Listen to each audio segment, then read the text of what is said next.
teaching problems. Your book lists a few applications. It talks about some seating capacity of like a stadium. You could do like sails in falling objects or falling bodies.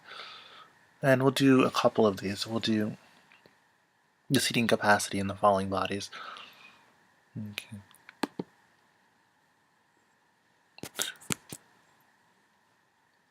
So let's do a seating application. Let's figure out how big your auditorium is. Yeah!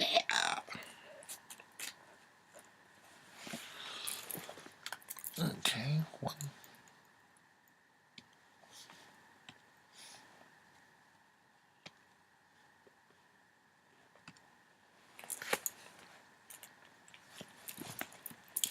So, for example,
here's my example. A stand has 125 rows. If the first row has 100 people, the next row has 105, and so on. Find the capacity of the stand. In other words, the sum of all. Oops. Back. So let's get out the pen.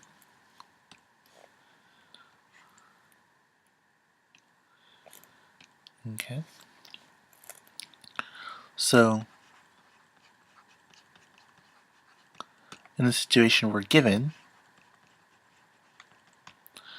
n is equal to 125, a1 is equal to 100, a2 is equal to 105. It appears as if the common difference will be 5. Okay.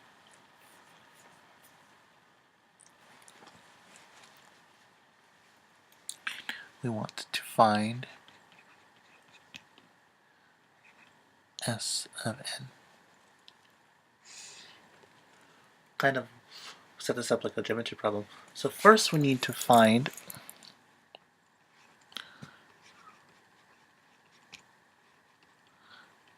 a125, which is of course a1 plus n minus 1 times d, which is equal to 100 plus 124 minus 1 times 5.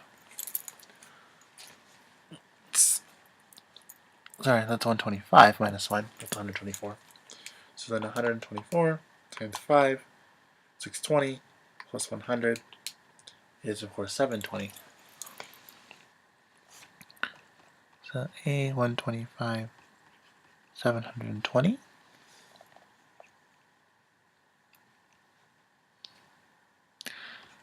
So then, it's 125 is equal to 125 over 2 times 100 plus 720.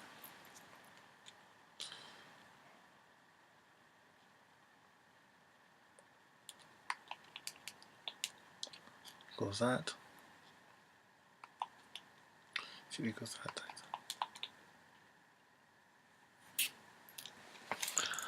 And so doing all this math in our heads, it says we get 51 to 50.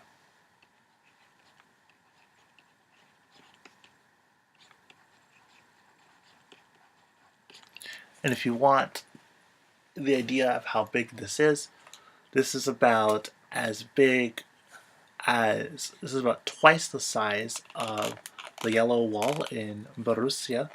As some of you know, I'm a huge fan of football or soccer. I'm a huge fan of Bayern Munich, but I also like Borussia Dortmund.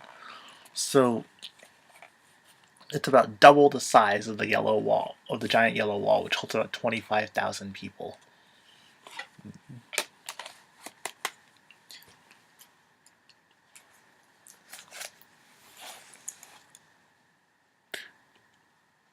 One more example.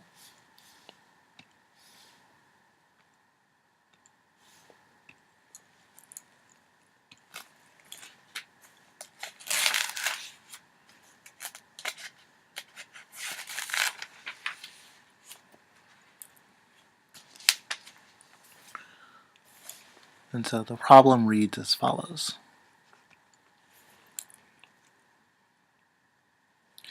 An object with negligible air resistance is dropped from a plane. During the first second of the fall, the object falls 4.9 meters. During the second, it falls 14.7 meters. During the third second, it falls 24.5 meters. During the fourth second, it falls 34.5 meters, 34.3 meters. If this is an arithmetic pattern, how many meters will the object fall in 10 seconds? Okay. So, instead of writing all that out, let's figure out what's given.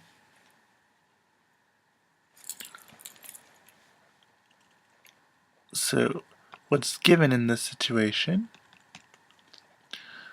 you're given the distance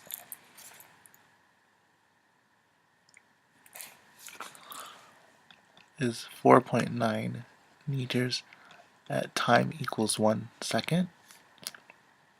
Put d1, t1, d2 is equal to 14.7 meters. T2 is equal to 2 seconds. D3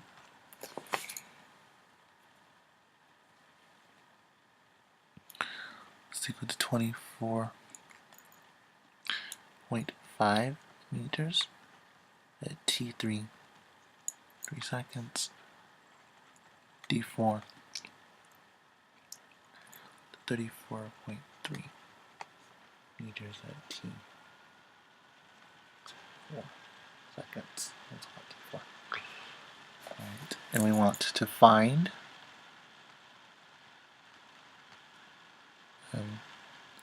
D10. Now,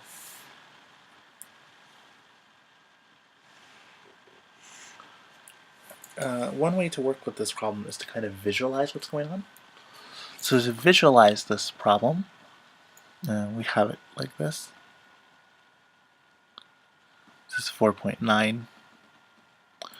And then from another point here, and from another point there, from another point there, so on. Alright, so that's kind of how to visualize it. You're just dropping it. Okay. And of course, as you do not know, probably, all molecules squeeze at the center of mass, so I can just draw the object as a particular point. This is what we do in physics. Instead of drawing big giant pictures, we draw dots. It's much prettier that way. Now, since it's following an arithmetic sequence, we first need to figure out the common difference between these two. You'll notice I use d for distance this time around, so the formula, so don't get it confused when I'm writing out the equation here. So it's not the same thing.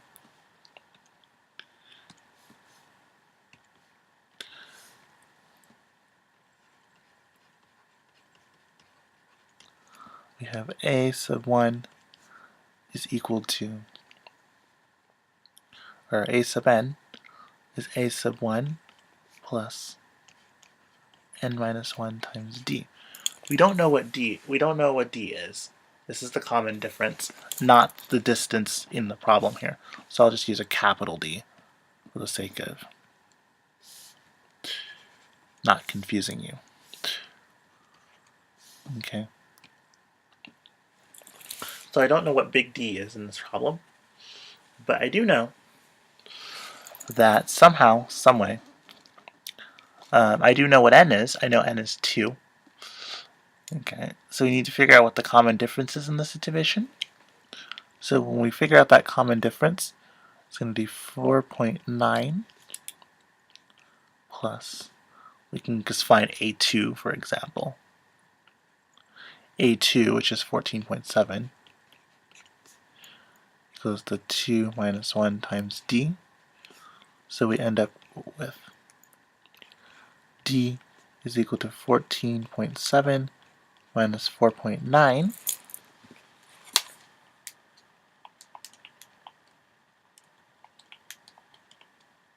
which gets us 9.8.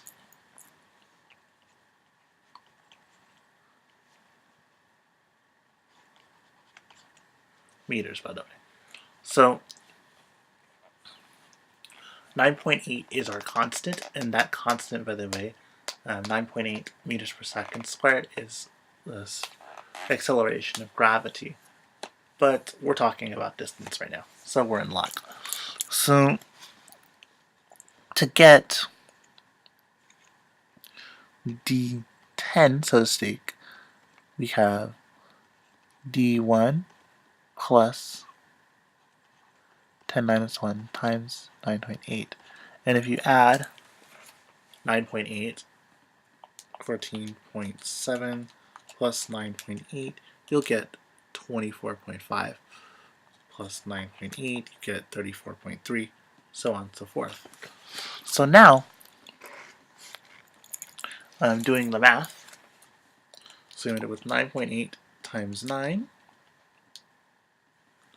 which is 88.2. And of course, D1 is 4.9.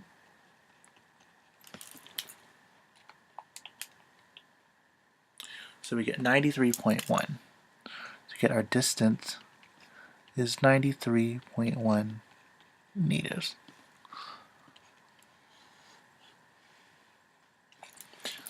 And I put meters in parentheses because we didn't use it in our calculation.